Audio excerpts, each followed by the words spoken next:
If you look beyond the camera, you're able to look inside and see what it was like to live inside the cabin many moons ago. Oakley Cabin is the last standing home from the Oakley plantation, established by a Quaker in the 1700s. As time took its toll, the row of 3 cabins has been reduced to a parking lot, a deteriorating foundation, and 1 restored home. As you look around Oakley Cabin, it is being interpreted to the post-emancipation period, right, to that Reconstruction era of American history. And so the objects that have been included are all things that you would find commonly in somebody's home in the 1870s and 1880s.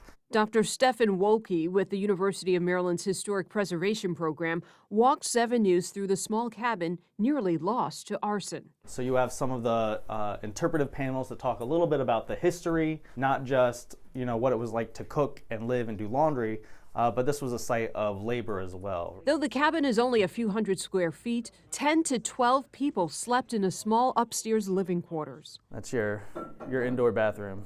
The cabin is only open 2 Saturdays a month from April to October, but Montgomery Parks just launched new technology that not only brings you inside the home when it's closed. Montgomery County has created these augmented reality or AR adventures to help you experience what Oakley Cabin looked like in the past. There are 8 QR codes on the property, starting at the information center near the parking lot. Choose your language. Then you have a circle here, and then you can place your cabin where you'd like to see it. Each QR code holds a different experience. Laundresses wash clothes, so they need hot water. You have a kettle there sitting in the snow. If you want to dry the clothes, you'd have a clothesline, right? So then using your 2 fingers, you can adjust it.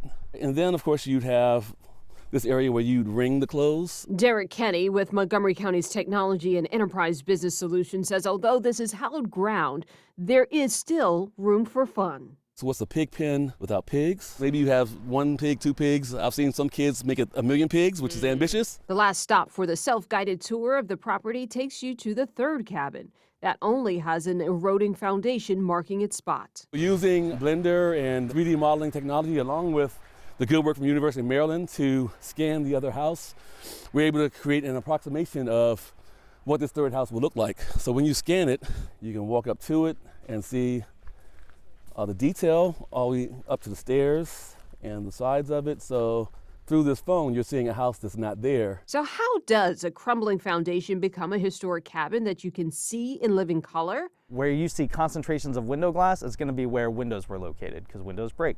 Hinges, doorknobs, which we often recover archaeologically, it gives you an idea about where the door might be located.